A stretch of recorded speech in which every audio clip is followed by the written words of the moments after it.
tá? Bom, nosso grupo, então, está ali, os integrantes. Peço desculpa para a Márcia, porque quando eu entrei no grupo do CAD e coloquei Márcia, está tendo, se alguém puder fechar o microfone, está tendo um eco aqui, né? Isso, obrigado. Apareceu a Márcia e ela respondeu lá no grupo, e aí eu coloquei ela, enfim. Mas, aí a Mariel acabou entrando no grupo também, então nós temos aí os integrantes desse grupo: a Ana Célia, eu, a Mariel, a Nayene, a Rose e o Biramir. Tá?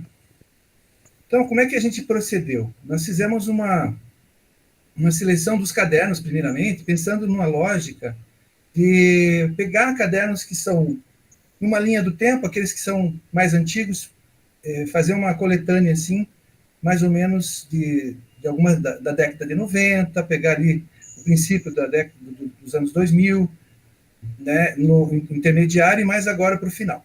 Então, a gente pegou o caderno de 94, 2002, 2009, 2014 e 2018. Né? E dentro de cada uma dessas obras do irmão Grimm, selecionamos os capítulos, de forma aleatória, mas é interessante que esse aleatório, às vezes, a gente acaba descobrindo que existe sempre as relações, né? É o que vamos mostrar na sequência. Então, de 94, a gente pegou o capítulo da Doutrina Espírita, Ethos, o Homem. De 2002, Doutrina Espírita, Estudo, Pesquisa e Sistematização. De 2009, Doutrina Espírita, o Homem, a Pessoa e o Espiritismo. 2014, Doutrina Espírita, Referências, Valores, o Homem. E 2018, Doutrina Espírita, Faculdade Mediúnica, Processo Mediúnico, Produto Mediúnico, Centro Espírita. A Ana Célia vai apresentar de 94, o Birani vai apresentar de 2002, a Mariel de 2019, a Rose de 2014 e a Nayane de 2018. E eu faço essa introdução e depois faço um fechamento, porque nós temos 3 tópicos aqui de encadeamento do estudo que nós fizemos. Tivemos a oportunidade de ler todos os capítulos, cada um ficou responsável de fazer uma síntese do seu capítulo, e aí nós pincelamos algum destaque de cada um desses capítulos, para dar alguma ideia geral do que está se falando no capítulo. No segundo momento, a gente fechou com alguns eixos norteadores da obra, como foi solicitado do irmão Grimm, ali nesses capítulos, e, por fim, fazer uma tentativa de relações possíveis entre os capítulos. Então, é isso que nós vamos fazer aqui na sequência. Então, primeiramente, vamos começar aqui com as ideias destacadas dos capítulos. Eu vou chamar, então, a Ana Célia para apresentar esse aqui, e você vai me dizendo, Ana, quando eu vou passando as telas, tá bom? Ok. Pode passar para frente, por favor. Então, eu penso que esse conteúdo que eu vou apresentar aqui agora, ele se adapta melhor, talvez, para os primeiros módulos, especialmente o módulo 1, porque nós vamos fazer aqui uma diferenciação entre a doutrina dos espíritos e o espiritismo. A doutrina dos espíritos, como já diz, é dos espíritos, revelada pelos espíritos. E o espiritismo é dos homens. Lá, mais um pouco para frente, eu vou entrar em maiores detalhes em relação ao espiritismo. Então, a doutrina dos espíritos, ela é construtiva, educativa, integrativa e operativa.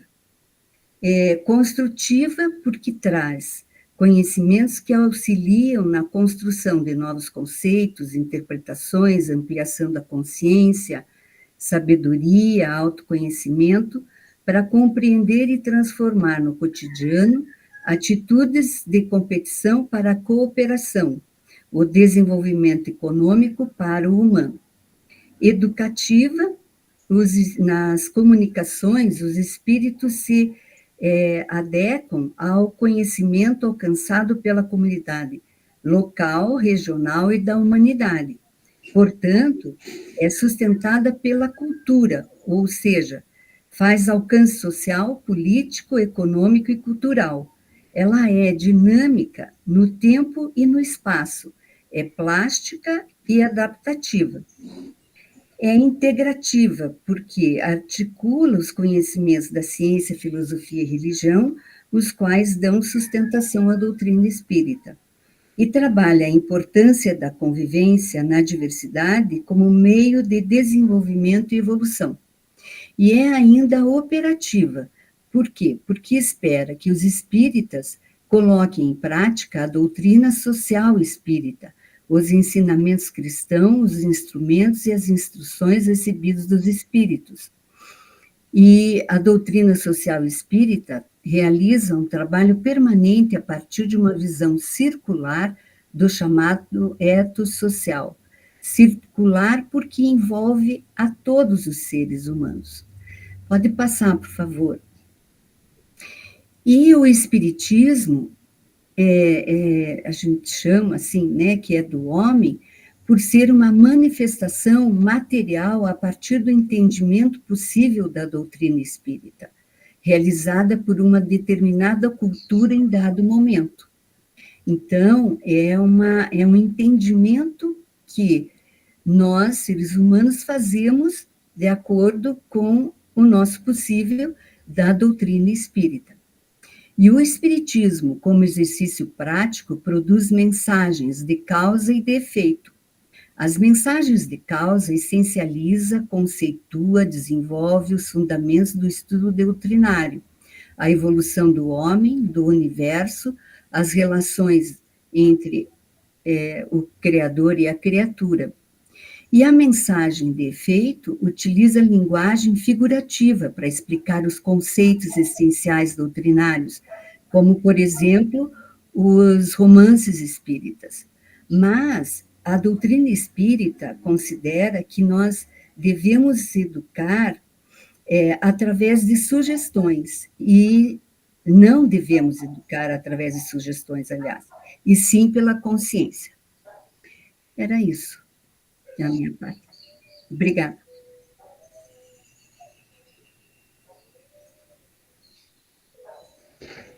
Davi, sem microfone. O que está na tela agora é o capítulo 2002, de 2002.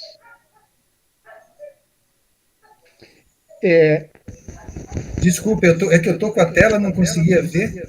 Então, agora é o Biramir, né? O Biramir, é o 2002. Agora. Me escuta bem, Davi? Escuto, sim. Eu aqui não estava. Eu vou deixar meu microfone aberto, tá, pessoal? Senão eu não consigo, porque eu estou lá na tela. É só para dar um parâmetro para nós. Tá. Então veja, esse próximo livro, ele é referente ao livro 2002, que tem como título principal Espiritismo, Complexidade, Hipercomplexidade, uma nova interpretação. E dentro desse livro, nós escolhemos lá o capítulo que diz Estudo, Pesquisa e Sistematização. Sistematização do quê? Do estudo e da pesquisa espírita. Só retornando um pouco ao conceito de sistematização, ela nos diz assim, ó, é o estudo sistematizado que permite construir o conhecimento partindo de um conteúdo mais simples para o conteúdo mais complexo, com aprofundamento progressivo de forma planejada, organizada e contínua. E é isso que a gente tenta trazer para o Espiritismo, né? Partindo do simples para o complexo de uma forma planejada e organizada. Né? O estudo sistematizado ele surge como uma ferramenta didática de estudo do Espiritismo e oferece oportunidades de ampliação do conhecimento da base fundamental, né, da doutrina dos espíritos nos aspectos ciência, filosofia e religião. Esse estudo sistematizado da doutrina, ele não é novo, sabe? A gente tem alguma notícia que ele já vinha sendo praticado, né? Na década de 70, lá pela Sociedade Espírita Luz e Caridade, né? Essa casa espírita ela está sediada em Porto Alegre. E ela achou que estava trazendo bons resultados. E em um congresso espírita, em 1983, ela expôs essa nova sistemática de estudo em um congresso espírita em Brasília. O pessoal lá gostou tanto, né, que a maioria das casas espíritas, desde então, né, usa o estudo sistematizado para o estudo da doutrina. O estudo em si ele tem alguns objetivos, né? Quando foi criado lá na década de 70 e ele apareceu com alguns objetivos, né? Baseado nos ensinamentos doutrinários. A exemplo, facilitar a referência, ter uma referência e a reforma interior do indivíduo, garantir uma correta compreensão e assimilação dos princípios doutrinários espíritas, proporcionar a propagação da doutrina dos espíritos nas bases em que ela foi codificada. Porque o que a gente vê hoje, muito nos dias de hoje, é que o espiritismo está se afastando um pouco da base doutrinária.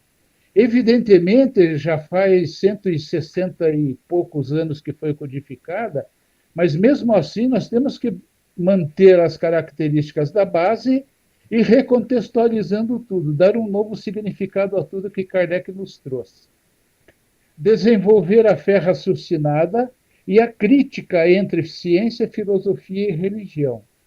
E ainda possibilitar o entendimento verdadeiro do sentido da caridade, que eu acho que é um dos pilares que Kardec quis nos trazer, aí é o sentido da caridade.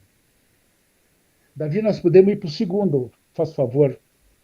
Então, e daí o estudo doutrinário, ele sempre deve, e isso a sistematização traz junto, né? O estudo doutrinário, ele sempre deve estimular junto com o sentido da observação da realidade concreta do mundo onde estamos inseridos. Por que do mundo onde estamos inseridos? Porque aqui é onde nós estamos vivendo. E deve abraçar as grandes áreas da educação do ser. Quais seriam essas grandes áreas da educação do ser? Aprender a aprender, aprender a saber, aprender a conviver e aprender a ser, né? Em função disso, permite ao agente mediúnico, né, estimular o desenvolvimento de uma consciência ética e crítica através do conhecimento espírita e da vivência do Evangelho. Compreender a diversidade, né? E naquela situação de que já foi muito dito que só existe evolução na diversidade.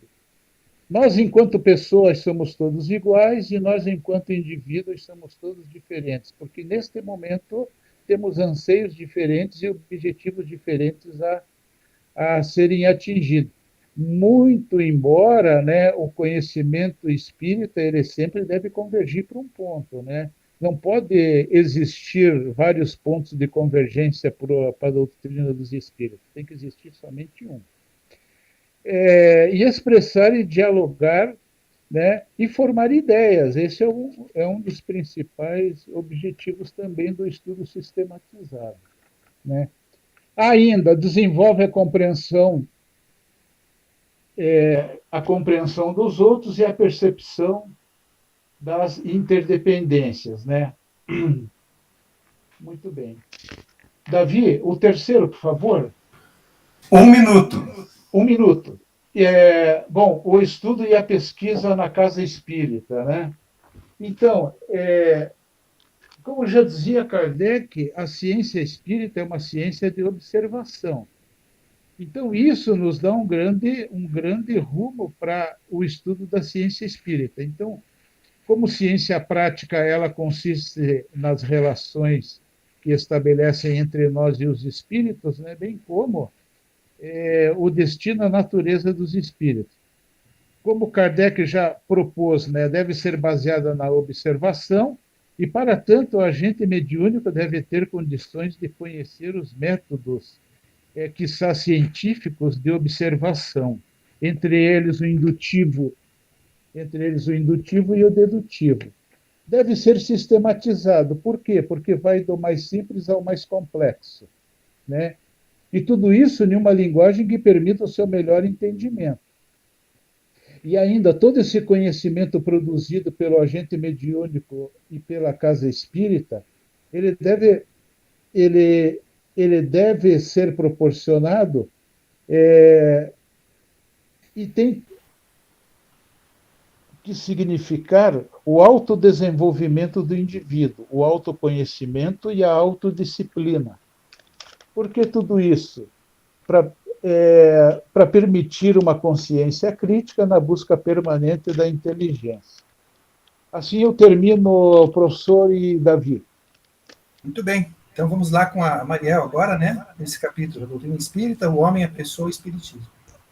Pois não, de forma sintetizada, escolhido o capítulo Doutrina Espírita, o homem, a pessoa e o espiritismo. Podemos iniciar colocando que a doutrina espírita funda-se no conhecimento produzido pelo homem e pela historiografia da humanidade, que não deixa de ser um conhecimento a partir do momento que o homem escreve a sua história e, por essa história escrita do passado, ele continuamente avalia, discute, ressignifica, portanto, modela e atualiza a compreensão da sua própria história.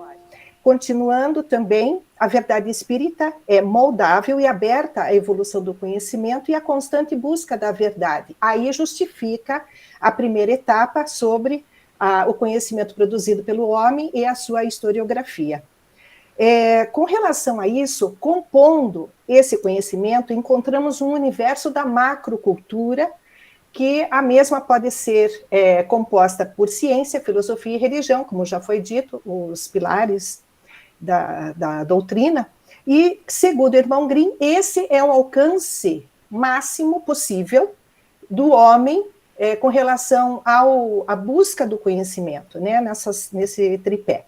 A cultura que está dentro desse movimento, desse contexto todo, possui uma visão crítica, que também podemos significar, né, ou dividir, digamos assim, em 3 aspectos: origem, forma e finalidade. Na origem, é o homem como autor, produtor, ator, portador da cultura, né? Como nós já havíamos falado, dessa macrocultura nesse alcance possível. Forma, que é a materialização da cultura pela linguagem, organização social, política e econômica, porque nós vivemos num contexto, né, numa teia, em que todos os aspectos sociais, culturais e religiosos se compõem. E também a finalidade, que é, na verdade, o modelar dos comportamentos humanos, a interação e o registro de experiências, e assim podemos construir a nossa história. No segundo slide, na segunda parte, nós temos, então, agora uma abordagem mais dentro do mediúnico, né? Através da faculdade mediúnica, o agente mediúnico sofre a atuação das redes, dessa teia, que se comunicam e informam a macrocultura humana. Dentro disso, nós encontramos fatos, acontecimentos, interações recorrentes e evolutivas de toda a nossa passagem, né? Toda a nossa história. E também encontramos a política espírita e a política pedagógica da cultura espírita. A política espírita, encontramos ali o conceito, né, o homem no tempo e espaço. Também temos a referência com relação aos médios como locutores da humanidade, na comunicação e informação quanto à imortalidade e à eternidade do espírito. Isso na política espírita. Agora, na política pedagógica da cultura espírita, já é voltada mais para o homem no seu ciclo de passagem, né? Então, encarnando e reencarnando. Trabalha criticamente o homem, do reencarne ao desencarne, procura responder ao pluralismo e ao expectativismo de cada indivíduo e sociedade. Então, dentro dessa questão toda, nós temos uma ilustração aqui de um organograma compondo conteúdos e objetivos, fundamentos do existir, né, então, do Centro Espírita. Ele é composto basicamente por um projeto, como foi dito, político-pedagógico, e a política pedagógica da cultura espírita. Esses dois itens se fundem na educação espírita, que por sua vez se desmembra em currículo espírita, pedagogia espírita e programas de atuação. Nesses três aspectos, os programas de atuação se dividem em faculdade mediúnica e consciência da pessoa mediúnica. São aspectos diferentes. Faculdade mediúnica está entre processo mediúnico e produto mediúnico, assim como a consciência da pessoa mediúnica. No processo, nós encontramos, no processo mediúnico, o autoconhecimento, se realiza a comunicação, iteração, imanência, transcendência e autonomia. Já no produto mediúnico, mais especificamente, encontramos conhecimentos novos, adaptação para a sabedoria, que é a busca constante, inclusive a verdade, né? E dentro dessa adaptação para a sabedoria, temos, então, como já foi dito também, o saber fazer, saberes sociais, saberes eternos. Portanto, dentro da casa espírita, de um centro espírita, nós encontramos o universo proposto da doutrina na sua macrocultura. Então, de forma geral, seria essa a abordagem do capítulo. Obrigada. Obrigado, Mael. Então, agora a gente chama a Rose para falar da doutrina espírita. Davi, oi. Já estourou o tempo em 100%. Vocês têm muito mais coisa para apresentar? Tem. Então, eu sugiro que a gente deixe para vocês colocarem no debate, porque nós temos mais 4 grupos e a gente tinha que ficar nos 10 minutos, vocês já estão indo quase para 18 minutos. Então, acaba avançando no horário dos outros, né? No tempo dos outros. Pode ser? Por mim, pode. Como é que está o pessoal aí? Não sei. Quantos mais tem para apresentar? Tem mais a Rose e a Nayene. Você. Pois é. É que isso acaba prejudicando a apresentação dos outros, né? Para mim tudo bem, não tem problema. Eu também tinha percebido que... Depois a gente disponibiliza essa apresentação para todos, né? Ok, para mim tudo bem. Ok, então pode dar continuidade. Vamos para o grupo B, então?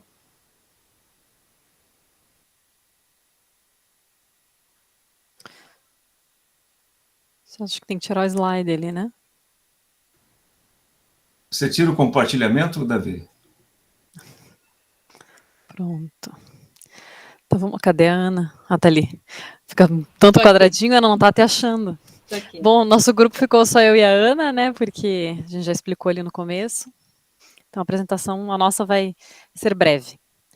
O grupo B, a gente tomou como base alguns cadernos de psicofonia, com o nosso critério foi aqueles que a gente tinha acesso, então alguns integrantes do grupo tinham alguns livros, a Ana estava aqui, conseguiu outros emprestados, então a gente pegou o caderno de 97, 99, 2000, 2005 e 2008. Aí nós buscamos um critério para a escolha dos capítulos, e optamos por analisar os títulos desses capítulos, observando o sumário da obra, de cada obra. E identificamos a recorrência do termo tempo, em muitos capítulos. Isso somado ao nosso interesse pessoal pelo tema, para conhecer um pouco mais sobre um conceito tão abstrato, tão contraditório, a gente estabeleceu que esse seria o primeiro critério de escolha, o uso desse termo no título do capítulo. Então, depois de uma leitura flutuante desses capítulos que tinham esse título, trazendo o tempo, escolhemos alguns textos para análise, que são os seguintes. A doutrina do espírito, trânsito terreno, sujeito mediúnico no tempo, política espírita. Doutrina espírita e os semióforos, esse é uma exceção, ele não tinha tempo no título, mas ele tinha no conteúdo. Doutrina espírita, filosofia, o ser, o tempo, educação espírita. Doutrina espírita, o ser, o tempo, o ser mediúnico no tempo. Processo mediúnico e o domínio do tempo. E a doutrina espírita e o processo da eternidade, que está relacionado também com o tempo, né? Identificamos muitos conceitos importantes ligados, né, ao termo tempo nesses textos, mas quero destacar alguns que foram particularmente interessantes e fizeram parte das discussões do grupo. A primeira foi o próprio conceito de tempo, de difícil compreensão. A doutrina dos espíritos fazendo referência do ser no tempo para demonstrar a necessidade do ser inteligente e compreender que o tempo é um existente sem data. Como é difícil a gente imaginar e conceber isso, né? O tempo sendo uma passagem contínua que não está dentro nem fora do ser. Ela compõe o cosmos, então ela compõe o próprio ser. É diferente do tempo contado em relógio, né? Esse tempo cronológico que a gente usa aqui, muito. É um tempo que acaba, né? Vai acabar o tempo. Quando você fala em eternidade, ele não acaba, né? Nessa relação do ser no tempo, destaca-se a expressão crítica em si, na relação inteligente do seu próprio ser com a percepção em si mesmo. E ele alcança na crítica do seu ser a relação complexa para si. Aqui também já é possível relacionar com o próximo conceito que a gente destacou como importante para a doutrina, que é a própria educação, que é o que eu já vou falar na sequência. Outro destaque ainda sobre o tempo seria o conceito de um tempo que pode ser reduzido para a solução de algum problema. Se o agente mediúnico for capaz de se conectar com o espírito manifestante. Ele destaca no texto que não é comum para todos os espíritos encarnados fazer essa conexão e, portanto, conseguir corrigir problemas, resolver problemas com tempo mais curto. Esse eu gostaria até de convidar o professor Rui a falar um pouquinho mais ali no nosso debate, porque esse foi muito interessante, a gente discutiu muito, como assim, né, diminuir o tempo? E, então, acho que vale a pena a gente falar um pouquinho sobre isso. Ouvir, né, do professor Rui um pouco sobre isso. Outro destaque ainda sobre o tempo, aí outro destaque seria a presença do termo educação nos textos, né? Uma educação construtivista. É uma educação entendida de forma ampla, para além da educação formal, mas como estudo e pesquisa contínua do espírito, encarnado ou desencarnado. Uma educação que promove a crítica social, da estrutura, do funcionamento da sociedade, levando a uma transformação de mentalidade. De modo que não adianta só saber, é preciso fazer. São conceitos que tiram o homem do tempo e o colocam na eternidade. Porque é um aprendizado constante, uma permanente construção. Então, ela não acaba, né? Então, se ela não acaba, esse tempo é constante. A educação construtivista é que será capaz de ensinar o indivíduo no exercício dessa sua potencialidade. Porque nessa educação construtivista, uma educação que não se prende só ao ensino de técnicas, conceitos, conteúdos, mas a mera transmissão de saberes, e aí eu coloquei aqui entre parênteses Freire, que também traz esse conceito, consegui fazer uma relação ali, propõe uma construção do conhecimento de forma dinâmica, questionadora, né, que busca o conhecimento prévio do indivíduo, aprendente, e a partir disso faz uma construção. Então não para por ali, não para, o conhecimento está pronto, te entrego. Não, ele se constrói, né, ao longo do tempo, esse tempo que não acaba. A educação que deixa de ser a educação do não e é substituída pela educação do faça. Ou seja, sai de uma visão autoritária para uma educação incentivadora, construtivista, portanto. É uma educação que se assenta numa cultura que deve ser considerada no fazer pedagógico. E aí ele traz uma tríade que se firma no processo mediúnico, sem o qual o processo não se sustenta, e ela tem tudo a ver com a educação.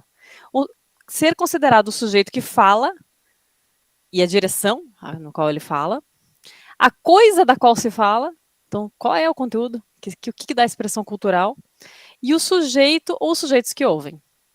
Isso né, sempre na educação tem que ser considerada essa tríade, e ele diz, o processo mediúnico não pode funcionar sem isso. Portanto, é preciso nunca parar de aprender e assim alcançar uma mensagem significativa no tempo em que está vivendo. O mundo em permanente mudança e, portanto, o médium preparado para compor essa ação mediúnica, permitindo uma criação cultural espírita. E essa permanente mudança promovendo a aprendizagem constante, levando o indivíduo a romper com esse conceito de tempo que é tão materialista, que é esse tempo que se encerra aqui, com o corpo. O espírito desencarnado como um indivíduo que também cresce em identidade, aprende, portanto, numa dimensão de tempo, só que do tempo do desencarnado, que tem uma relação também de si, de se ter consciência de si. Mudando de corpos, mas permanecendo em espírito. É um tempo que não se encerra e é eterno. E por último, aqui na minha fala, ainda tem a fala da Ana, destaco a presença da ciência, filosofia e religião que sustenta todo esse sistema de ideias espírita, e aí totalmente relacionado com a educação, porque a própria ciência se pauta nisso, né, nessa construção que se faz o tempo todo, a filosofia e a religião, como um destaque aí dessa pirâmide. E aí eu passo a palavra para a Ana. Então, eu vou complementar o que a Helenice já falou, né, sobre a questão do tempo, da educação e desses 5 capítulos. E esses 5 capítulos lidos, eles se integram e se complementam ao falarem do processo mediúnico dinâmico no tempo e no espaço. Assim, eles colocam o fluxo do ser no tempo, demonstrando a mudança e o permanente, a existência simultânea da mudança e do permanente na nossa vivência, na nossa existência. Neste sentido, o espírito é eterno, portanto é permanente, e portanto dá eternidade. Mas ele, o espírito, ele se constrói através das experiências relacionais vivenciadas na força do existente pessoal e da mentalidade cultural emergente, que são da temporalidade, ou seja, do tempo.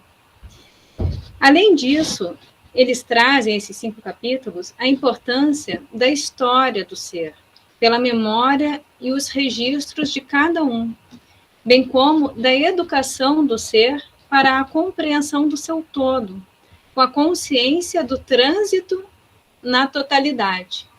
Então, ele faz esse jogo de tempo, de eternidade, de mudança, de permanente, do ser como parte, no todo, na totalidade, e a totalidade em cada um, né? Como o irmão Green sempre trabalha muito. E nesse aspecto, eu vou ler um trechinho da aula do capítulo que a gente estudou, de 2005, do livro de 2005, que a gente achou maravilhoso. Eu, particularmente, né, acho que as meninas também concordaram comigo, e a gente achou que valia a pena a gente ler esse trecho de tão profundo, significativo, amplo, que ele é. E ele diz o seguinte, que o Espírito diz: no tempo, eu sou tudo. Sendo tudo, eu sou a parte. Sendo a parte, sou a totalidade. Portanto, eu sou o tempo. Mesmo o tempo fazendo passagem, eu sou. Sendo, eu não o alcanço, mas o sinto. E sentindo, eu percebo a força do em si. E quando eu percebo em mim o em si, eu alongo o olhar para a estrutura do meu próprio ser e sinto que na passagem do tempo, a mudança e a permanência me trazem a permanente mensagem viva, qualificada e exponencial da eternidade. Creio porque sou em si. Creio porque sou para si. Quando nessa percepção do cogito, na relação ontológica, consigo fazer o nexo da criatura com o Criador, realizo traços de transcendência, preparando a consciência transcendente para viver a integração. E assim, num processo dinâmico, crítico, integrativo, consigo, na consciência da percepção de ser, a integração no sentido de tempo em que, na passagem de momento a momento, sou o espírito, o corpo, o outrem, o mundo, o cosmos, a presença de Deus. E com isso a gente vai fechar a nossa apresentação com essa reflexão tão profunda que o irmão Green nos trouxe aqui nessa aula. É isso. Muito bem, ainda tinha mais 30 segundos.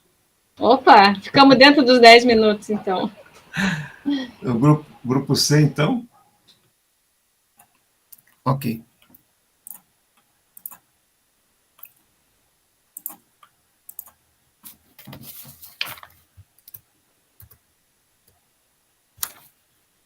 Está me ouvindo, né? Bom, ok. Então, nossa apresentação aqui é do seminário, né, de hoje. Os participantes são a Cristiane, eu, o Eduardo, né, Luiz, o Marco e o Rodrigo. Todos participaram, porém, hoje o Luiz, o Marco e o Rodrigo não estão presentes, devido a problemas aí que eles foram resolver hoje. Bom, nós escolhemos o tema campo mediúnico e complexidade para falar sobre as obras aí do irmão Antônio Green. Então, aqui eu vou mostrar para vocês os livros que a gente escolheu e o capítulo, né? Então, um dos primeiros livros é o Dentro do Campo Mediúnico e Complexidade, de 2013, o capítulo Doutrina Espírita, Pensamento Complexo, Visão Crítica. Escolhemos de 2014, o capítulo Doutrina dos Espíritos, Direções Integrativas da Busca da Verdade, o médium do exercício do sistema de ideias espíritas. O de 2016, Doutrina Espírita, Espiritismo, Campo Mediúnico, Comunidade Espírita, Centro Espírita.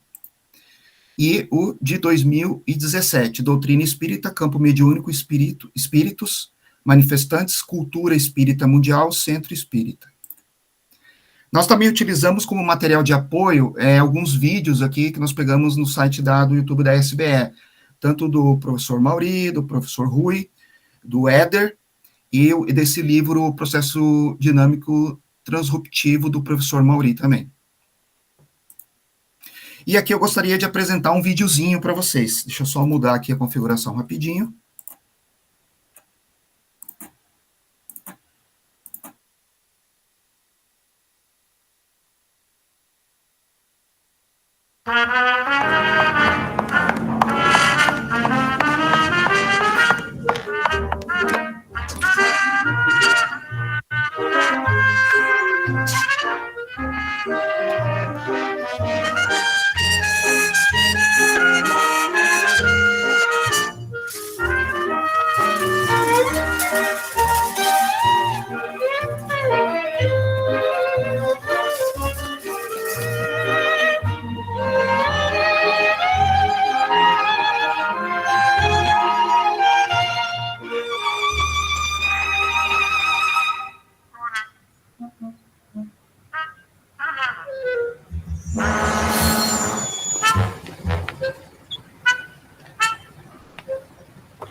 Bom, então, voltando aqui, o resumo que a gente fez, né? Então, o vídeo, ele mostra, como exemplo, aquilo que nos livros e capítulos do irmão Antônio Green, ele traz como proposta, né? Que são os eixos de que o médium espírita é o responsável por sua evolução, por transmitir seu conhecimento, por mudar comportamento, por sensibilizar novos médiums, né? Pois o espírito é o autor e portador de sua obra e cultura. Mostra que o homem sempre pode mudar e evoluir, que com o contato diário com Deus Criador para seu suporte. Através de um projeto político-pedagógico, a doutrina espírita é a base para que o homem possa fazer seu entendimento e evolução para o bem. O espírito, através do seu processo de comunicação e sensibilização, altera o ambiente e as pessoas à sua volta. Então, mais uma reflexão que nós fizemos dos eixos norteadores da obra do irmão Antônio Green é o seguinte: a doutrina dos espíritos é uma doutrina aberta que acompanha o desenvolvimento civilizatório, portanto, embasada no processo evolutivo alcançado pela humanidade. Tendo um projeto político-pedagógico que prioriza a vida, sendo o espírito ator e portador de toda a cultura, onde cada ser, vivendo suas próprias escolhas através do seu esforço e compreensão do possível, poderá realizar autoconhecimento, autoconstrução, autoadministração para a evolução. Todos somos médiuns, pois sendo espíritos, realizamos interações com o polissistema cultural espiritual, em um sistema inteligente no qual o veículo de acesso e trocas de conteúdos significativos e estruturados realizam-se por meio do pensamento. O processo mediúnico, através de situações diversificadas, tem significação profunda, fazendo comunicabilidade com frequências diversas em diferentes realidades de evolução da vida. Vivemos num processo de comunicação ilimitado. A doutrina dos espíritos apresenta toda a dimensão universal, cosmo vivo. O mediunato nos permite, na medida que estudamos, expandir a cultura, aprender e realizar contextualizações significativas, integrando ciência, filosofia e religião. Os princípios não mudam, o que muda é a compreensão e a interpretação dos mesmos que evoluem. Deus, Criador, fundamento do fundamento da vida. Jesus, mestre e missionário, que nos trouxe a moral cristã, nos revela a necessidade de prática, do amor, fé, igualdade e fraternidade. Livre-arbítrio. Por meio deste, realizamos avaliações em nosso cotidiano, procurando em nossos registros informacionais compreender a complexidade do trânsito revelado, evolutivo do espírito no contato com diversos processos culturais do polissistema material. Mediunidade, interações entre o polissistema material e espiritual, diálogo com todos os seres orgânicos e inorgânicos e todo o universo.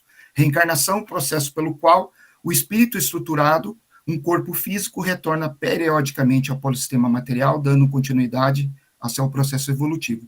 E, por fim, quando falamos em produto mediúnico, temos que entender que esse é sempre o somatório de todo o background da cultura e mentalidade do médium, que com o do espírito comunicamente, sendo linguagem viva, que produz indagações, reflexões e transformações no processo evolutivo dos espíritos, através da transversalidade dos temas e conteúdos alcançados pela humanidade. Mais uma reflexão seria o seguinte: quando se fala em doutrina dos espíritos, fala-se em transformação conceitual, material, sempre crítica, tendo em vista a própria teoria geral da cultura espírita, da administração inteligente, do processo projetivo das ideias cíclicas fundamentais que todo sistema terráqueo universal passa. A doutrina espírita não para de produzir conhecimento, de fazer sabedoria, de trazer instruções para compor a consciência do pertencimento de cada homem no sentido de Deus e da humanidade. Os espíritos manifestantes são instrutores, educadores, capacitores que ajudam a compor e fazer acessibilidade da compreensão dos marcos regulatórios da vida. Quando o médio está sempre afeito a aumentar a massa crítica, evitando especialismos patológicos, evitando fazer o crescimento de um ponto que se situa num oceano de ignorância, cria credibilidade, sustentabilidade para se operar a fé racional.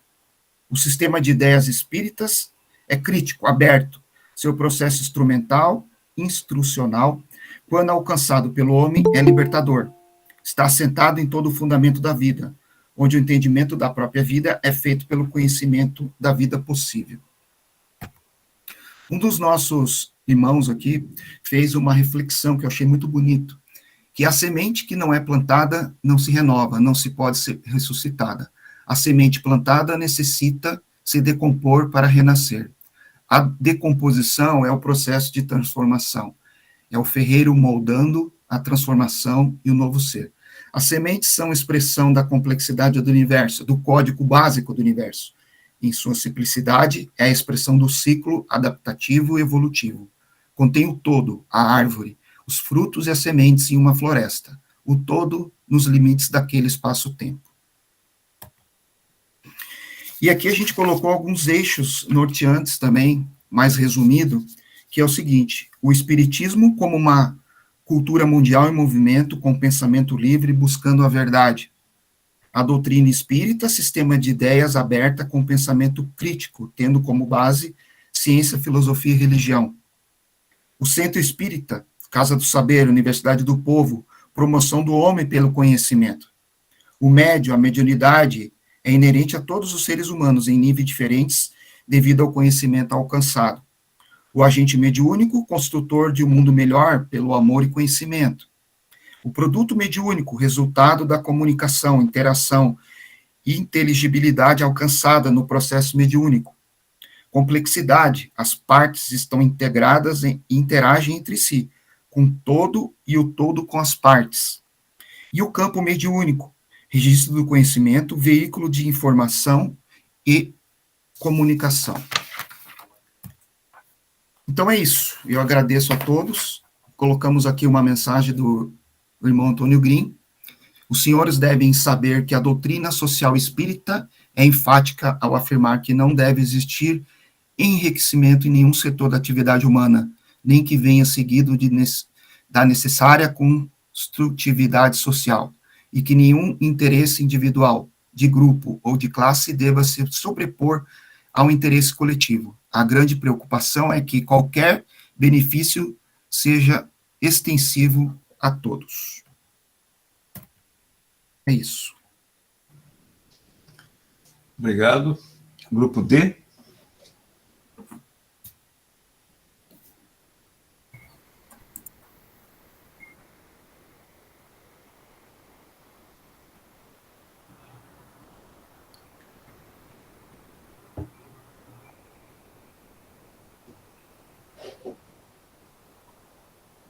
Bartolomeu, tem que colocar o som.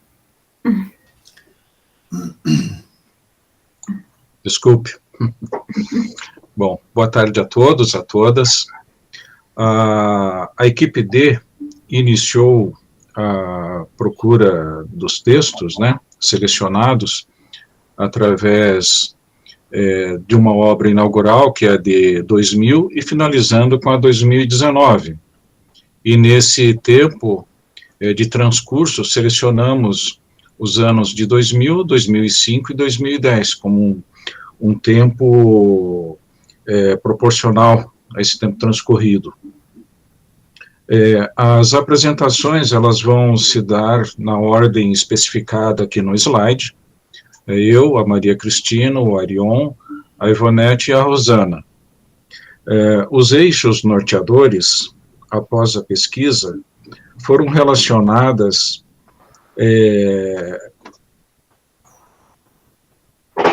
como aqui especificado, médiuns como agentes do novo, unidade da mensagem, linguagem dinâmica, sistema de ideias transformador, participação de todos no todo, Centro Espírita como Universidade do Povo, Ser Espírita, força dos dois polissistemas e o segundo olhar.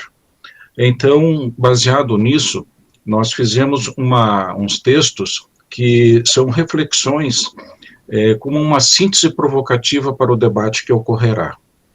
Então, vamos iniciá-los.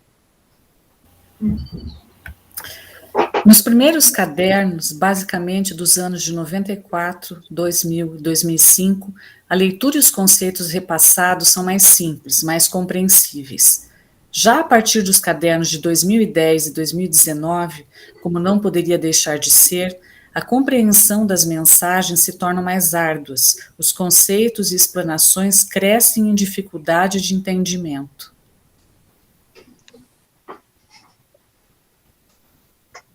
Os cadernos do primeiro grupo procuram passar ao leitor a ideia de que o espiritismo é libertário, e assim o médium espírita precisa trabalhar o conhecimento, pois é este que liberta o homem. Este conhecimento é especial e está na cogência entre filosofia, ciência e religião. Como liberdade é felicidade, como o espiritismo propõe a felicidade do homem, o Centro Espírita deve se aproximar da Universidade do Povo. Outro eixo repassado nestes primeiros cadernos é que o espírito é que é o portador da cultura e da inteligência. Assim, o homem deve aprender a fazer percepção, olhar seu interior, pois é o espírito que faz as transformações. É ele que tem os registros e a guarda das súmulas vividas. Aí, irmão Antônio Green passa a tratar dos conceitos de percepção, memória, raciocínio, intuição e imaginação, pois são estes que dão as direções a serem seguidas pelo homem, espírito encarnado, em direção da liberdade e felicidade. Isto sem nunca esquecer da cogência entre filosofia, ciência e religião, sendo que o centro espírita tem o dever de se preparar e capacitar pessoas nessas 3 áreas.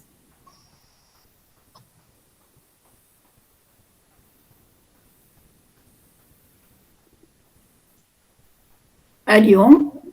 O meu deu problema. Pode alguém passar para mim? Não, mas tá saindo a voz. Está saindo? Tá, pode falar. Ah, então tá. Já os cadernos de 2010 a 2019, passo a apresentar não só a ideia da necessidade do conhecimento, mas do autoconhecimento, já que tudo está gravado no espírito. Passa-se a propor que se faça referência ao mundo, à Terra, ao universo e ao cosmos. Coloca-se que o produto mediúnico alcança simultaneamente a linguagem da cultura e de cada indivíduo, esta última integrando o homem à sua realidade psicobiofísica espiritual, levando-o a fazer autoconhecimento. Aí começa a trabalhar conceitos como complexidade, diversidade, transdisciplinaridade, incerteza e não linearidade, dentro de uma linguagem dinâmica. Coloca ainda que o homem é o autor da sua própria libertação. O Espiritismo não classifica os homens, antes procura demonstrar que todos participam, queiram ou não do todo. Consequentemente, o todo participa com cada indivíduo. Os médios são agentes do novo. A mediunidade e as superações do processo mediúnico o acompanham ao longo da sua existência. O agente mediúnico, consciente, coloca o aprender em primeiro plano na sua vida. O espírito é o ator e o portador da cultura. É ele que pensa e quer, sente e fala, cria, inventa, descobre, propõe, constrói e desconstrói. Quem concebe os comportamentos? É o espírito que faz a inteligência, que dá sentido à vida, que é capaz de fazer a avaliação da sua própria entidade, como ser pensante, inteligente e racional. O espírito é o agente de todas as transformações. É ele que mantém o registro e a súmula de todas as experiências vivenciadas. Cada homem é o agente de sua própria mudança. E, através do processo do livre-arbítrio, deve aprender a fazer permanentes avaliações cognitivas, afetivas, conativas e psicomotoras, culturais e espirituais de si mesmo. A capacidade que cada um tem de alcançar e viver a percepção, a memória, o raciocínio, a intuição, a imaginação, é na estratégia da ação todo o passado, o presente e a construção do futuro. É a capacidade plena de fazer, de ir, de vir, de permanecer, ficar com a consciência do ser. É importante salientar que o ser nunca se anula quando há interação entre os polissistemas material e espiritual. O produto espírita sensibiliza os indivíduos a fazer um olhar mais atento para seu próximo, para si mesmo, para a natureza, alcançando um segundo olhar, alongando este olhar e percebendo com os olhos do espírito a essência, a substância do próprio ser, no processo de ser ele mesmo, sem nunca deixar de ser, numa relação crítica em que existir e viver tem a plenitude da significação da parte, do todo e da totalidade. O espírito é o ser do ser humano, portanto, não pode ser confundido nem com o tempo, nem com a contemporaneidade, nem com a temporalidade, e nem com o temporal, uma vez que representa a significação inteligente da eternidade. O indivíduo, na composição da consciência no existente, percebe o fluxo da passagem do tempo, a sua totalidade movente, e na relação de ser como o núcleo do ser humano. É capaz de se indagar a título de reflexão sobre as consequências do ser, do próprio ser, do tempo. Então, é capaz de viver criticamente a dimensão da relação processual e de gênese de criatura com o Criador, de perceber o sentido da fé racional. Então, concluindo aqui, né, o nosso trabalho, nós vimos que o irmão Grimm foi de uma complexidade nos primeiros capítulos, dos primeiros cadernos, até uma hipercomplexidade, e sempre com uma grande preocupação o que é o ser espírita, né, que é o ser do ser humano. Então, ele coloca que é apresentar prontidão para sentir, perceber, alcançar as consequências dessa percepção, né, viver o sentido processante de representar tudo aquilo que faz sentido na sua caminhada evolutiva. E o que é fazer espiritismo? É reconhecermos, né, criticamente os conteúdos numa constante, mas que não é linear. Isso é muito importante. É ciência, filosofia e religião. Isso sempre é constante, mas não é linear. Esse alcance doutrinário espírita, o ser espírita é principalmente a gente aceitar a si mesmo. Então, nessa busca permanente da verdade, sempre com uma consciência crítica, que temos que aprender sempre a pensar. O espírito consciente, ele está sempre concebendo, percebendo, fazendo consciência, operando o pensamento, compondo essa fé no Criador. Como essa fé está enraizada no espírito, no ser, essa fé, ele não tem a fé, ele é a fé. Ele consegue ser a fé porque está enraizado nele. E esse estudioso da doutrina, o estudante, o agente mediúnico, o médium, ele precisa que sempre se afirmar aonde que ele vai ter as suas ideias, na doutrina espírita, e com muito cuidado para não se tornar um fanático. O irmão Grimm sempre falou nas suas aulas que o pior homem é o fanático, o mais perigoso, o pior homem é o fanático. Ele sempre colocou isso nas suas aulas. Então, sempre sem fanatismo. Acho que faltou um pedaço. Faltou um pedaço, Bartolomeu. Faltou? É. E como esse fanático é uma pessoa com a cabeça fechada, né, compartimentada, os médiums, que não são, né, e não são fanáticos, eles são conscientes, responsáveis, são capilares, eles têm que ser abertos para o mundo, naquele mundo que eles circulam, naquela cultura. Eles estão integrados no antropossocial, no espiritual e no psíquico da humanidade. Eles alcançam o interior de cada cultura e principalmente a cultura na qual ele está inserido, quando encarnado, procurando integrar a doutrina. Essa doutrina espírita tem que estar na sua vida, sempre na sua vida social, e melhorando cada vez mais esse sentido crítico do seu pensamento. Ele tem que agir, falar e pensar dentro desses fundamentos da doutrina. O irmão Grimm também sempre frisou, quem não age, não é. Então, não adianta só falar sem agir, uma coisa sem a outra. A única maneira dele aumentar esse conhecimento, esse autoconhecimento, é quando ele está fundamentado na doutrina e querendo sempre aumentar o seu sentido crítico, junto com a massa crítica da mentalidade do meio que ele está inserido.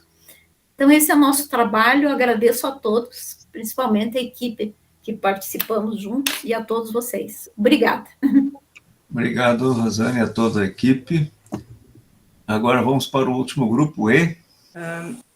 Então, nós iniciamos o estudo e chegamos a uma síntese que seria a doutrina, que é a doutrina espírita, ação mediúnica e as transformações. Então, como primeiro item, a doutrina dos espíritos trabalha o médium como grande agenciador do novo, uma vez que, bem capacitado, treinado, oportuniza que dois seres inteligentes façam visões diferenciadas do entorno, envolvendo ciência, filosofia e religião. A doutrina espírita ainda articula o seu discurso, tendo em vista o processo evolutivo, consequentemente o aprendizado, a contextualização da vida, a organização da sociedade. E trabalhando a conceituação de transdisciplinaridade, quer sensibilizar os indivíduos à compreensão da mentalidade que se manifesta através de redes espirituais e materiais, instando os indivíduos ao conhecimento e à sabedoria. O espiritismo, como prática doutrinária espírita, tem que fluir e refluir o conhecimento novo, calcado no status fundante da criação pelo Criador.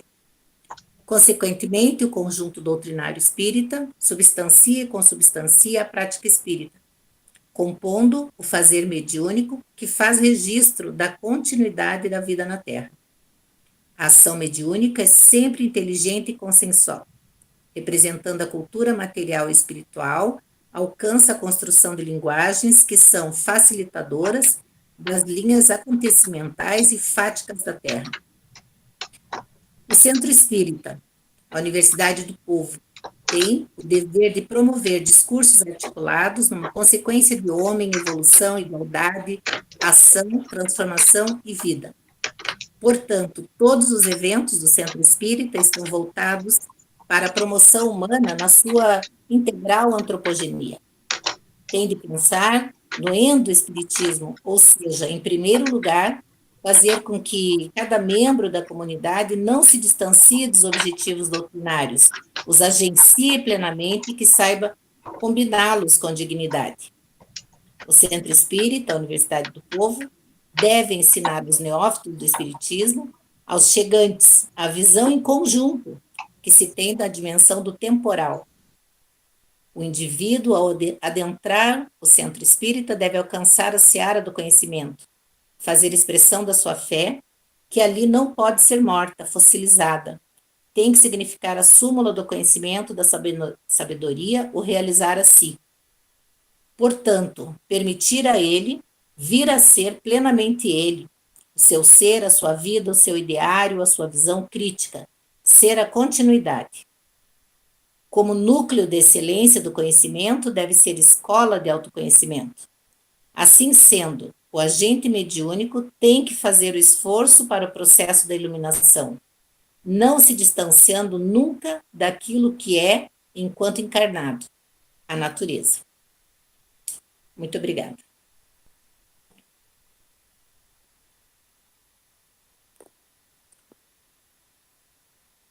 Então, essa síntese, que na verdade é tão amplo, né, mas que nós alcançamos com esses 5 capítulos. Obrigada. Mais alguém do grupo vai falar? Não, somente. Somente agora eu faria a leitura e os demais colegas entram no debate. Então, vamos abrir agora para o nosso diálogo, e o grupo A pode retomar algumas coisas que ficaram.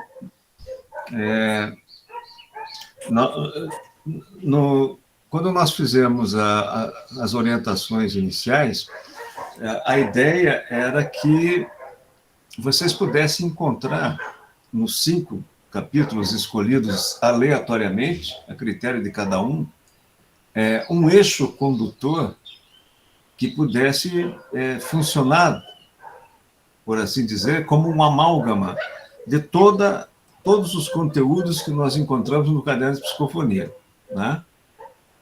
Por isso que a gente pensou sempre em 10 minutos, primeiro que o grupo é grande, para poder todos participarem, e se concentrassem no eixo. O que vocês fizeram, evidentemente, aquilo que deveria ser feito no grupo, né? Justamente fazer um levantamento do capítulo e talvez até em função da distância, de ter que fazer live e encontrar horários que todos possam participar, eu sei que isso é difícil, né? Fariam, então, uma discussão em torno de qual é o eixo que vocês encontraram, né? É um desafio que a gente colocou. Então, na continuidade, eu faço a seguinte, essa indagação exatamente, né? Vocês conseguiram identificar um eixo condutor, um fio condutor, em todos os capítulos que leram? Ô, Rui? Sim. Se me permite, aqui, nós fizemos, que, na verdade, a gente quis dar a oportunidade, né, de todo mundo fez uma síntese, todo mundo falar e tal, mas no final a gente tinha nos capítulos que nós fizemos, tinha um elemento central e os elementos dos capítulos que estavam no entorno. Se vocês me permitirem, eu posso passar rapidamente? Sim. Ou não é o caso? Tá, deixa eu passar rapidamente, então. Uhum. Só para finalizar a ideia lá, né? Faltou ainda... É bastante coisa mesmo, mas enfim. Estão vendo essa tela aí? Ainda não. Não? Agora estão vendo? Sim. Então, a gente partiu desse princípio, né? Da pessoa humana mediúnica, que são os termos que o irmão Green utilizou nesses capítulos, e ali embaixo, né, a ideia, um trecho de um parágrafo lá do livro de 94, que fala que o centro mesmo do processo é a pessoa humana, né? O embasamento é antropogênica, a doutrina espírita é antropogênica, ou seja, é sempre a pessoa humana o embasamento. E aí cada um daqueles elementos ali que foram trabalhados nos capítulos, né? O ethos social, que é essa ética social para o desenvolvimento humano, que respeita a diversidade e a alteridade. A autorreferência, que estava num dos capítulos lá, né? A ideia de ser o indivíduo, a referência, conter as suas vontades, aprender a modelar o comportamento, registrar experiências. O homem, né, o espírito encarnado, quando alcança essa autorreferência, ele compreende o ser maior, imanente no seu ser, né, o nosso Criador. O estudo sistematizado vai levar a pesquisa, o estudo, centrados na permanente busca da verdade. Então, sempre no autodesenvolvimento, alcançado pelo autoconhecimento, pela autodisciplina, né, o estudo sistematizado, gerando massa crítica, mentalidade, e isso vai alimentar a faculdade mediúnica, o processo mediúnico, o produto mediúnico, pensando naquelas mensagens de causa que são construtivas, educativas, integrativas e operativas. Dentro de um contexto de educação, um currículo que é construtivista, que respeita a história de vida de cada pessoa, a consciência existente, que é sempre a relação da consciência de sentidos e a consciência possível, no eixo da política pedagógica da cultura, que é o processo educacional, né, que procura responder ao pluralismo e expectativismo de cada indivíduo na sociedade, informa e comunica a eternidade do espírito. Então, essa seria a síntese desse trabalho, né? Sempre pensando que tem esses elementos aqui que estão sempre girando em torno das obras, né? Que são os eixos norteadores. A doutrina espírita, os princípios doutrinários espíritas, a pedagogia pedagógica da cultura espírita, o centro espírita, como todo mundo mencionou, né? A educação espírita e a pessoa humana, faculdade mediúnica. Só para fechar a ideia aí. Vou descompartilhar. Muito bem. Mas eu vou fazer a seguinte pergunta, então, até em face dessa apresentação que o Davi fez aqui.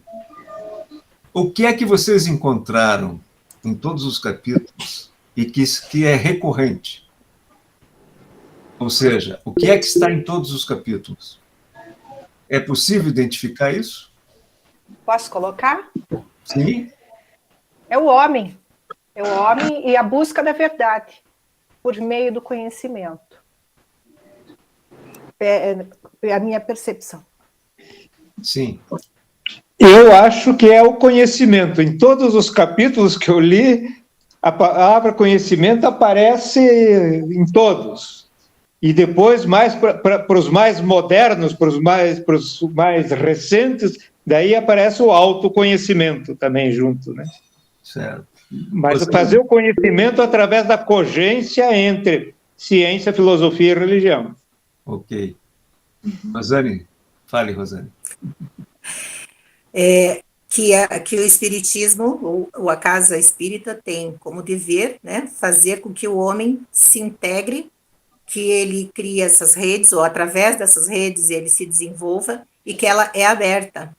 Então, que ela, sendo aberta, capilar, ela vai promover o contínuo desenvolvimento. Então, em todos eles, isso é o eixo importante, que é ela ser aberta, ela promover a educação, ela não ser morta nem fossilizada, né? Então, todos eles é sempre um olhar para frente, né? Do agora para frente.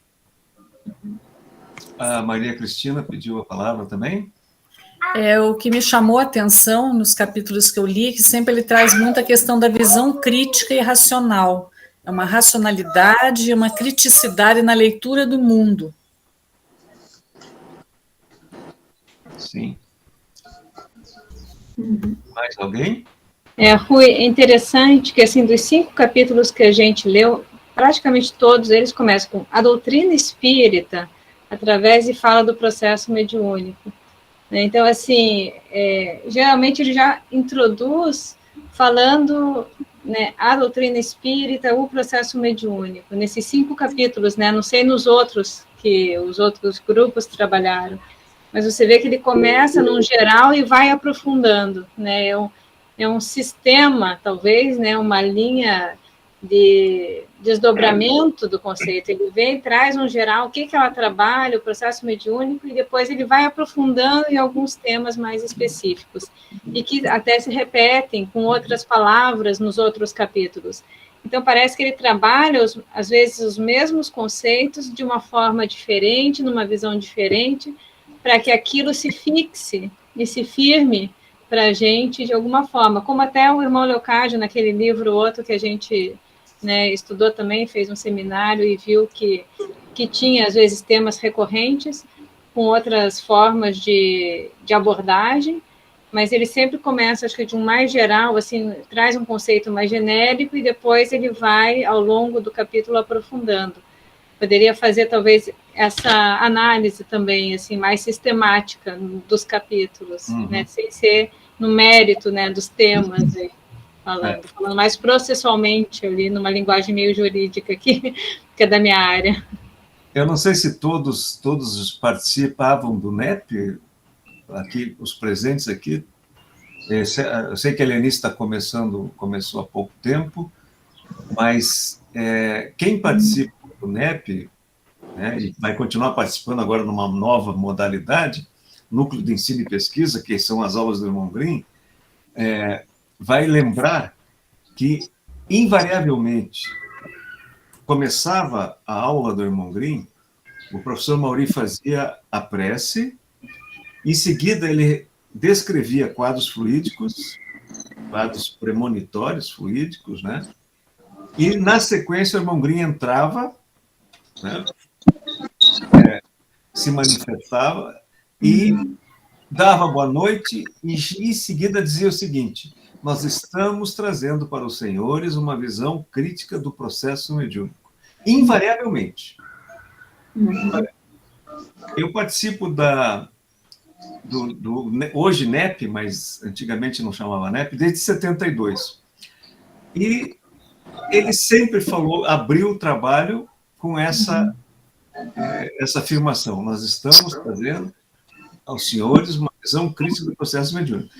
Então, veja, tudo que vocês disseram sobre o homem, né, o homem sendo no mundo, está tudo relacionado ao processo mediúnico. Por isso que a gente consegue perceber esse eixo. Eu tenho, pelo menos essa é uma interpretação que eu faço, porque me parece que só o grupo de vocês, o grupo D, aliás, do Bartolomeu, o D, né, Bartolomeu?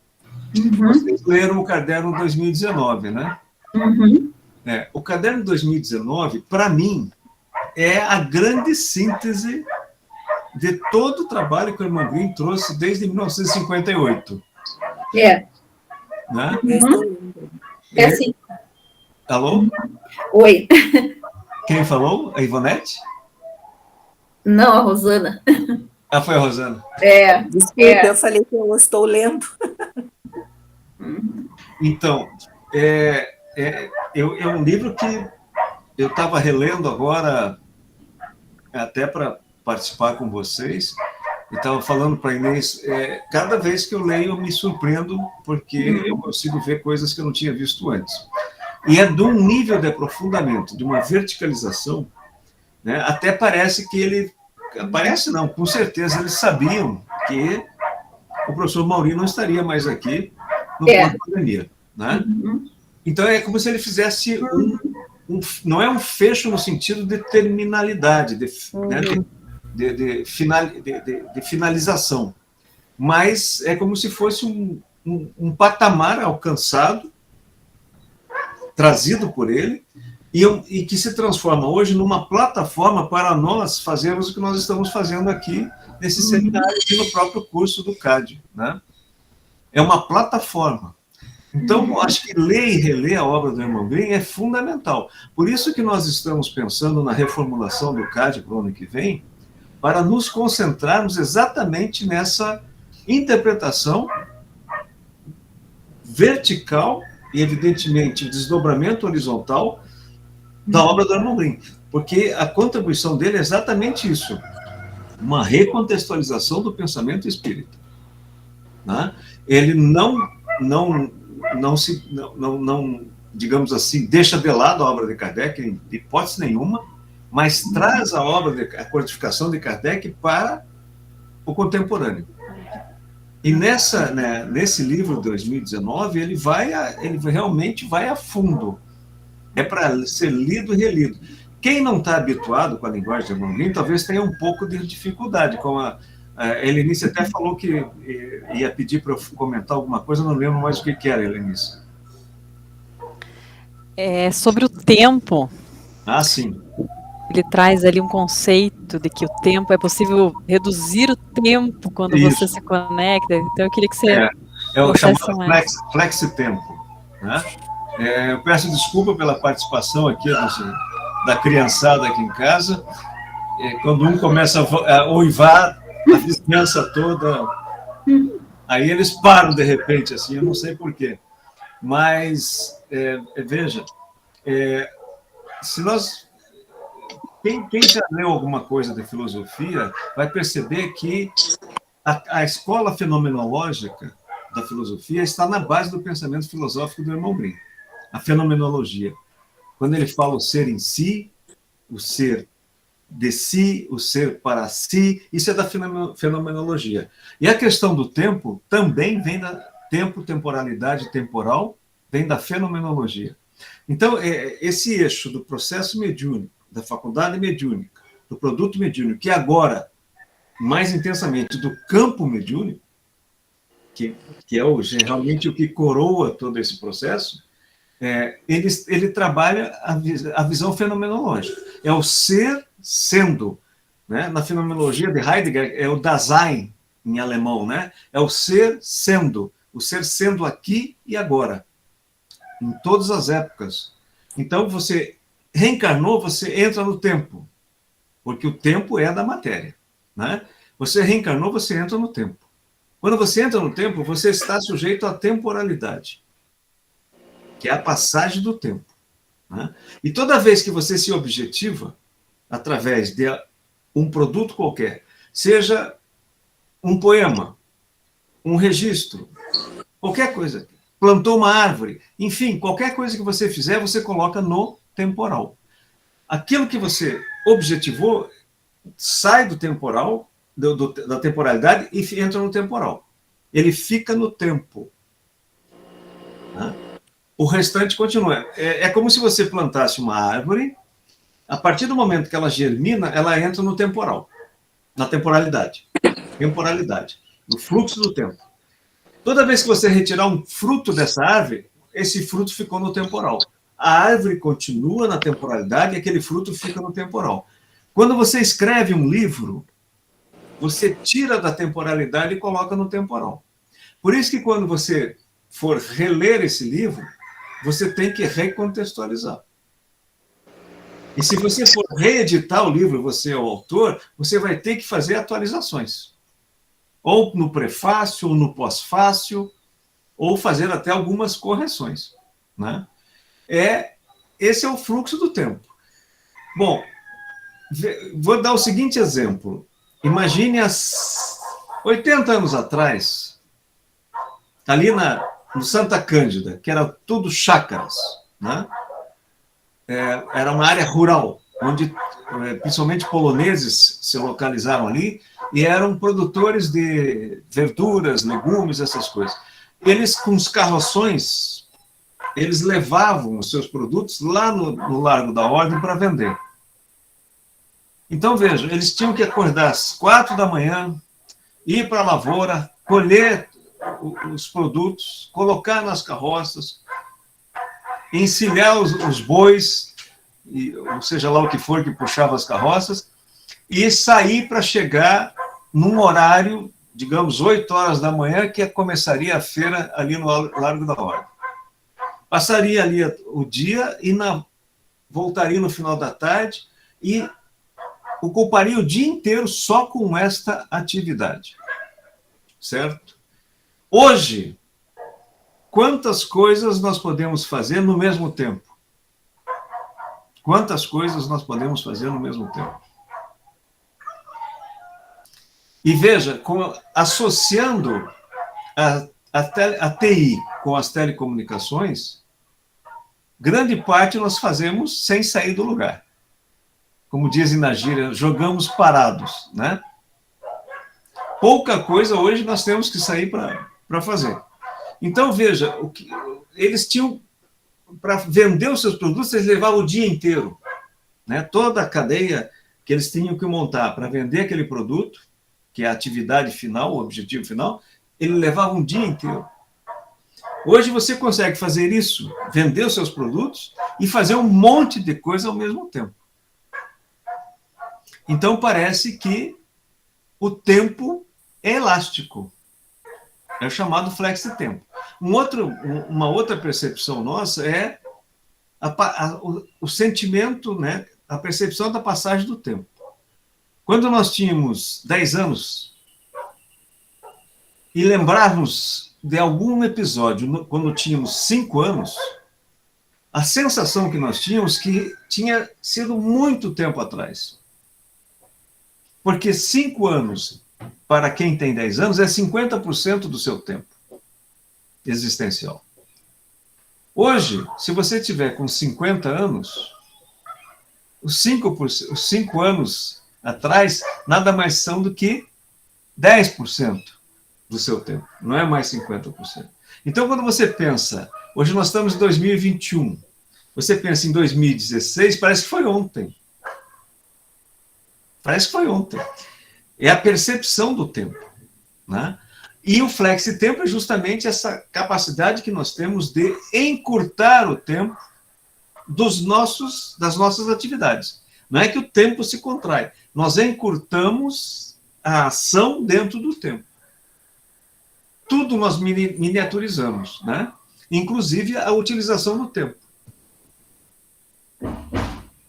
E agora pense, quando você desencarna, essa miniaturização vai a zero.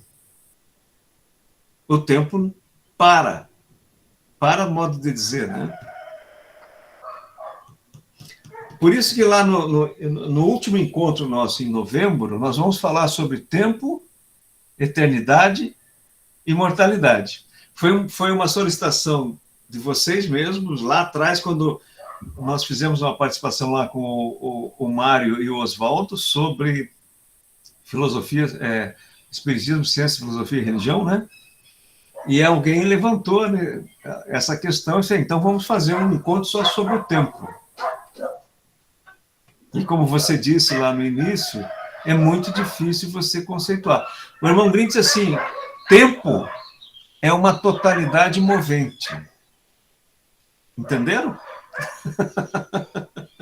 Você fica pensando, né? Uma totalidade movente. E aí dá para interpretar de várias formas, né? Ele coloca ali nesse nosso texto que é um existente sem data. É muito complexo mesmo de interpretar isso, né? A data essa ideia é o temporal. Essa ideia de existente sem data é muito interessante para pensar na eternidade, né? Porque apesar de nós reencarnados estarmos no tempo, Rui, né? Só fazendo uma reflexão, nós estamos na eternidade aqui e agora. Porque a eternidade é maior que o tempo agora, né? Que a gente está aqui vivendo. É um fluxo contínuo. Não tem fim, né? Não dá nem para dizer que a eternidade é maior, né? Porque a eternidade não tem tamanho. Quer dizer, mas para a gente poder dimensionar, né? Eu sei. Em relação ao que a gente está vivendo aqui e o que é a eternidade, eu penso assim, poxa, a eternidade... Então, até para baixar um pouquinho a nossa angústia, a nossa ansiedade em relação às coisas, né? Conhecimento tem aí, e o autoconhecimento, a eternidade inteira para a gente fazer. E agora é o momento sem data único que a gente tem, né, para fazer isso. Então, vamos lá. É que a nossa linguagem é muito pobre para descrever, né? Então, a gente tem que falar em tamanho mesmo. A eternidade é maior que o tempo, que não tem outro termo para... Se fôssemos físicos ou matemáticos, nós transformaríamos isso numa equação e diríamos isso com maior precisão, né? Quando Einstein cunhou a famosa equação dele, se você for alimentando a equação com valores, você vai chegar num ponto em que o tempo zera. E, portanto, tempo zera significa que você saiu do tempo, né? Então, você entrou na eternidade. É uma equação, são 3 variáveis, energia, massa e velocidade da luz. 3 variáveis. Energia igual a massa vezes o quadrado da velocidade da luz. Essas 3 variáveis dizem tudo isso. Né? Oi? Quem falou? A equação do Einstein, quando o tempo zero, não quer dizer que ele entrou na eternidade, quer dizer que ele mudou de dimensão. Você pode dizer assim, né? Mudou para a dimensão eterna. Porque o espírito, ele não é do tempo, né? O espírito é da eternidade. Por isso que o espírito é transespacial e atemporal. Transespacial e atemporal. Ele pensou, ele está lá. Ele não tem que fazer o percurso percorrendo todos os pontos intermediários entre a origem e o destino. Pensou, está lá. Em sala de aula, eu às vezes falava brincando com os alunos para explicar um pouco o que é essa atemporalidade. Quer dizer, eu percebi que alguns de vocês, enquanto eu falava, saíram da sala. E aí eles ficam me olhando assim, mas como ninguém saiu, né? Não vi ninguém abrir a porta e sair, mas saíram, literalmente saíram. Né? E eu dou, às vezes, o exemplo assim, você está lá olhando para o professor, ouvindo o que ele está dizendo, e num segundo você pensa assim, será que eu tranquei a porta a hora que eu saí de casa? Naquele momento você está na sua casa. E está mesmo, não é uma figura de linguagem, não. Você está na sua casa. Tanto é que você se ausenta da sala. E aí, se o professor tem um pouco de experiência e percebe que o aluno se ausentou, você pergunta assim, concorda com o que eu falei? Né? E aí ele olha para você e diz assim, veja bem, professor. Então, quando ele diz veja bem, você sabe que ele se ausentou mesmo, né? Porque ele registrou o que você disse, mas não processou, porque ele estava ausente. Mas ele não estava fora do ambiente. Porque como o espírito é atemporal e transespacial, ele registra tudo. Só que a atenção dele estava processando a informação lá na casa dele. Né? Um dia depois, ou algum tempo depois, ele está vendo um filme, está lendo um livro, ou dialogando com alguém, e aquilo que ele registrou é processado em face da provocação do diálogo, seja com o filme, com o livro, ou com terceiros. E aí parece que é um insight, um eureka, alguma coisa que veio do nada. Isso é muito comum acontecer com todos nós. Todos nós. A gente lê livros e não processa tudo que tem no livro. Nós processamos só o que o nosso possível alcança. Né? É a chamada dimensão pleromática. Nós temos um possível que ele não suporta além dele, se possível. Nós enlouqueceríamos se colocássemos mais do que suporta o nosso possível. né? O povo diz assim, é muita areia para o seu caminhãozinho, né? Então, o nosso caminhãozinho suporta uma determinada quantidade. Mas amanhã a caçamba é maior, então o nosso possível vai se alterando, né? E se você voltar a ler o livro novamente, é aquilo que eu estava dizendo. Eu vejo coisas que eu não tinha visto antes, nem quando fiz a revisão do texto para publicação. Você vê, está ali, mas você não processa, né? Então, o tempo é, como tudo, complexo, né? Se você perguntar para os físicos, nenhum tem definição do tempo. Nenhum tem. Todo mundo sabe o que é, mas não sabe dizer o que é. Como disse o próprio Agostinho, né? Ora o tempo. Se não me perguntar, eu sei o que é. Se me perguntar, eu não sei o que é. E aí perguntaram o que é o tempo presente, e ele falou, como é que eu posso falar de algo que só é porque está deixando de ser?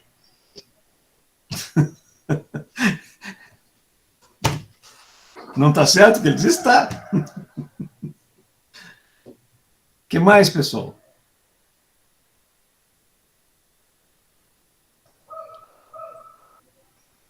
Rui, nessa questão do tempo, só para falar que no livro de 99 é que ele trabalha bastante essa redução do tempo, no capítulo que a gente leu, que é o processo mediúnico e o domínio do tempo. E no 99? De 99. E logo depois tem o processo mediúnico e a alteração do tempo. E é super interessante aqui, numa parte, deixa eu ver se eu acho que ele fala... da redução no primeiro ele fala da redução do tempo, que onde que está aqui, ó. Quando se fala que o médium faz a redução do tempo, não se quer dizer que o espírito manifestante reduza o tempo, crie fantasias, mas que o agente mediúnico propriamente dito poderá, como poderá um físico no seu laboratório ou um professor numa sala de aula, desde que sensibilizado e absolutamente conhecedor de suas potencialidades, acioná-las, resolvendo problemas em alguns minutos ou segundos, trazendo soluções que levariam horas, dias de trabalho. E ele fala que, assim, que esses médiuns não passaram a vida fazendo essa redução do tempo, simplesmente operacionalizaram num dado momento histórico essa redução. E grande parte dessas reduções alcançaram a comunidade através dos recicladores e dos integradores, devem ser os capacitores, né? Sim. E aí, no capítulo seguinte, que ele fala da alteração do tempo, ele explica aqui que deve-se, já que se trata de conceituação construtivista, imaginar que, para o futuro, encontrar-se-ão mais indivíduos que sensibilizaram as suas potencialidades e passaram a alterar o tempo. Eles podem ser classificados, num primeiro momento, em alteradores ântia e pós. Os chamados alteradores ântia são aqueles que reproduzem lustros, décadas, séculos em horas, minutos ou segundos. E pós, aqueles que são capazes de alcançar sínteses de mentalidade e fazer projeções significativas, vislumbrando descobertas, invenções, inovações, criações, etc. É muito interessante esses capítulos, acho que vale a pena assim, a gente ler. Uma das coisas que eu achei muito interessante, eu participava, né, das aulas do Irmão Grimm desde acho que 2006, mais ou menos, e agora a gente pegando esses livros, né, e lendo os títulos dos eu falo, gente, eu participei dessa aula, mas tinha tanta coisa nova ali que eu falei, eu quero ler de novo isso, eu preciso entender isso. Você quer ler tudo de novo, você quer aprender, porque é tanta coisa, tanta informação, que é muito material para a gente estudar. Então, cada assunto que via ali, assim, dava vontade de parar tudo que estava fazendo para ler, reler, aprofundar o conhecimento. Foi a mesma sensação que eu tive hoje, de manhã. Muito bom. A Ivonete e depois a Giovânia. Bom, era sobre o livro, né, que já passou um tempinho, do livro de 2019 ali, o último ali. Então, no grupo nós estávamos discutindo, eu disse para o grupo assim, ó, vamos usar só esse livro que fala tudo, né? Daí até o Bartolomeu disse, não, é os 5. Eu disse assim, mas eu li, eu gostei dele, eu quero ele. Ele disse, não, vamos. Só para dizer, Rui, que aquele livro realmente, eu não, é o primeiro ano que estou fazendo, né, o CAD 2021, é uma experiência nova, tá? Sou bem novinha nesse grupo, nesse sentido, mas eu gostei daquele, eu queria aquele. E não é como eu estava falando com a Rosana, com o pessoal, não é um palavreado muito difícil, eu consegui entendê-lo, tá? Se eu conseguir entendê-lo, eu acredito que as outras pessoas conseguem. Então, assim, o quanto mais for mais antigos os livros, os termos parecem ser mais difíceis, que de repente ele vai colocando, né, no decorrer do tempo, os termos para nós se adaptarmos, né? É isso pelo que eu percebi. E chegando lá em 2019, então a coisa já fica mais fácil, mais entendimento mais claro. Então é isso que eu queria colocar. Outra coisa, está falando sobre o tempo, também na minha parte, que eu estava colocando aqui sobre o tempo, para mim poder entender o meu capítulo aqui que fala sobre o tempo, temporalidade temporal, eu fiz muita pesquisa. Então foi um assunto assim que realmente eu pesquisei bastante e mesmo tempo pesquisando eu fiquei muito em dúvida. Quando você colocava ali sua explicação sobre o tempo, ali seu exemplo, eu estava colocando, meu Deus, eu fiz outro exemplo para entender, mas quase cheguei a esse entendimento. Mas no fundo, eu consegui entender o que está o texto. O importante é isso.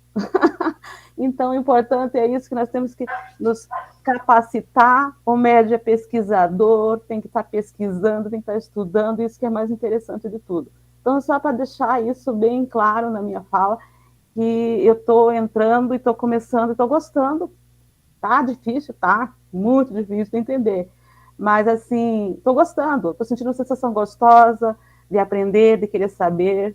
Aprendi muito com o grupo, né? A Rosana, o Bartolomeu são pessoas experientes, o Ariel também muito legal, passaram umas coisas importantes para mim, me ensinando a princípio de tudo, que eu acho que o médico tem que ter, e que vocês aí, eu vejo vocês falar, eu acho que é muito importante, a paciência de ouvir o outro, né? E você sabe, eu tô aqui quase 2 horas sentada, tá? Para mim é um desafio. Muito bem. A Giovana? Meu comentário eu levantei a mão depois da Ana,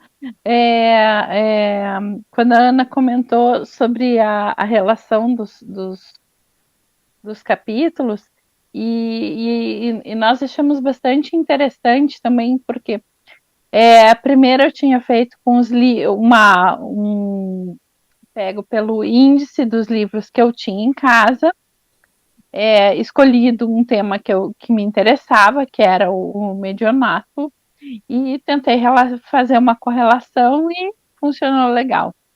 Aí o nosso grupo resolveu fazer diferente, pegar livros mais antigos, de 94 até 17, com intervalos, e pegar o primeiro capítulo de qualquer um, e ali, nesses capítulos, achar um eixo. Eu pensei no primeiro e segundo, não vai dar certo.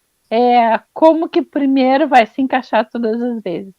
E para nossa surpresa, sempre no primeiro capítulo falava da casa espírita, e como a Rosane comentou, dessa questão da importância de olhar o medianato, de respeitar os limites. Nos 4 capítulos que nós elegemos, nos 4 primeiros capítulos dos livros que nós elegemos, haviam esses itens.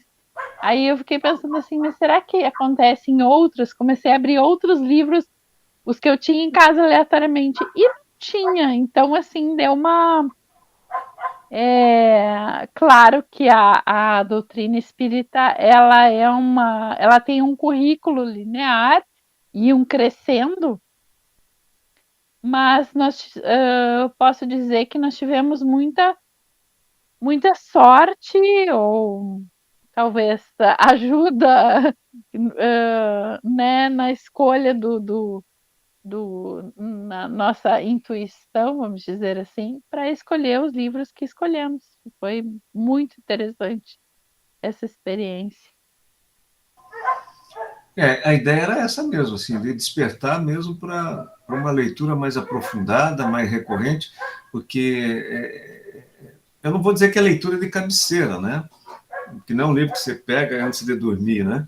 É uma obra para você consultar permanentemente. Por isso que ele vai ser, digamos assim, a base das nossas consultas ligadas ao CAD 2022.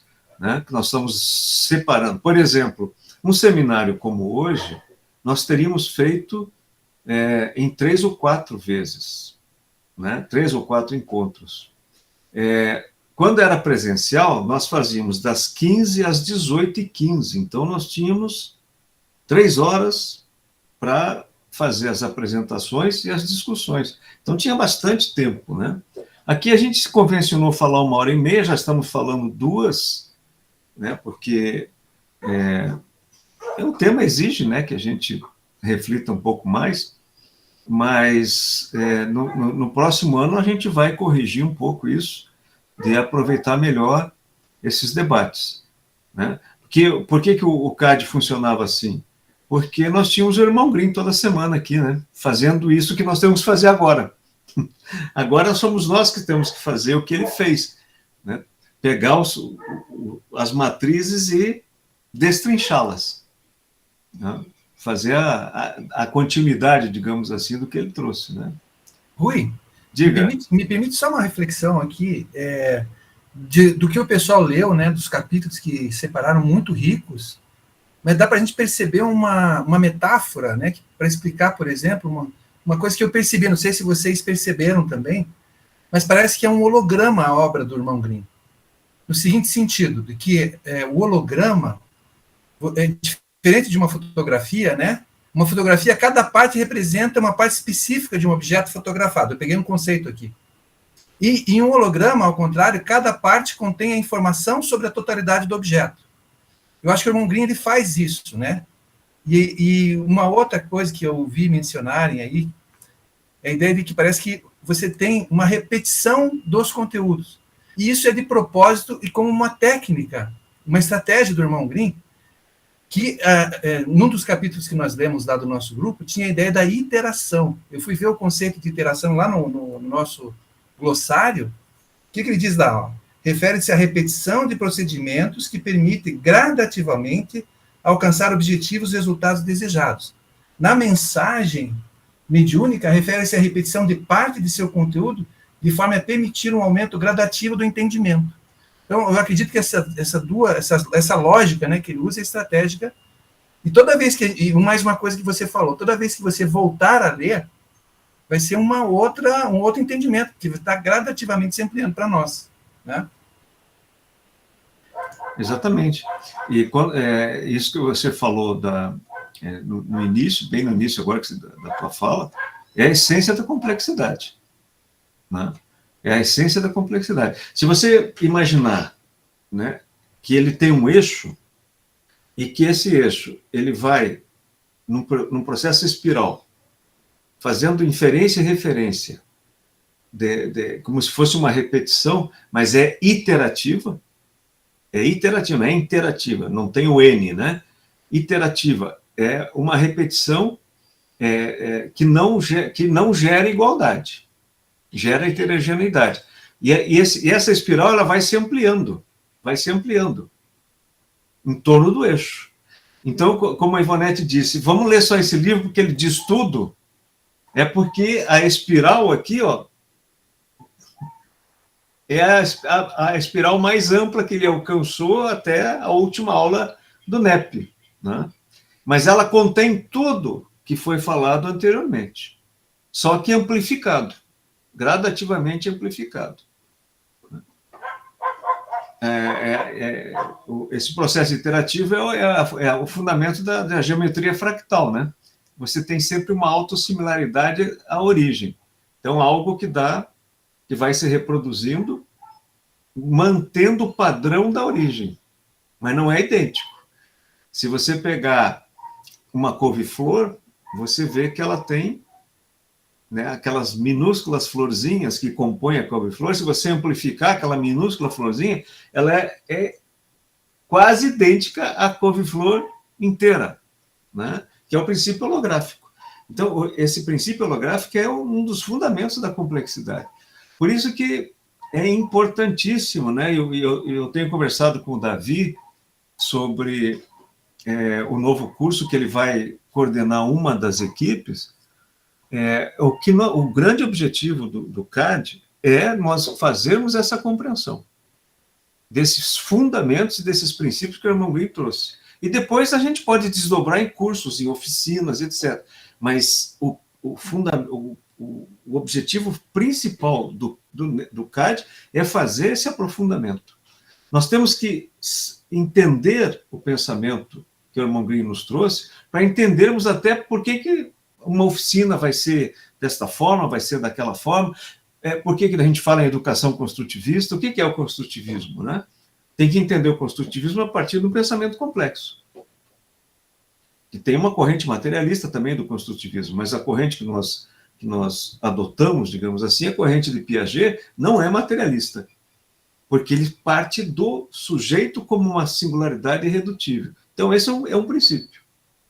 Entender o que é essa irredutibilidade do singular, aí você pode pensar numa oficina, por exemplo, de educação construtivista. Então, esse é o núcleo do CAD. Então, ano que vem, a nossa expectativa é essa, de ter um curso que faça esse aprofundamento com mais tempo, para que as pessoas possam ler mais, participar mais, e a gente aprofundar. Aqui, o que a gente faz? A gente dá uma pincelada, né? Porque o tema é complexo, mas serve, pelo menos, para despertar o interesse, né?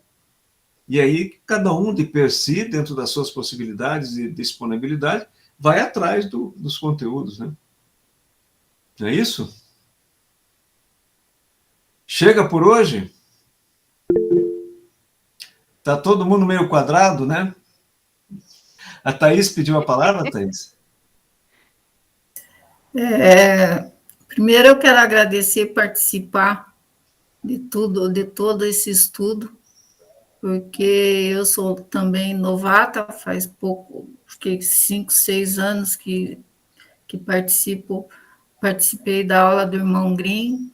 Para mim é um pouco difícil. Quero agradecer também a Giovana, a Rosane, a Helena, e a Nájila e o Evair também, que foram sempre muito compreensivos comigo.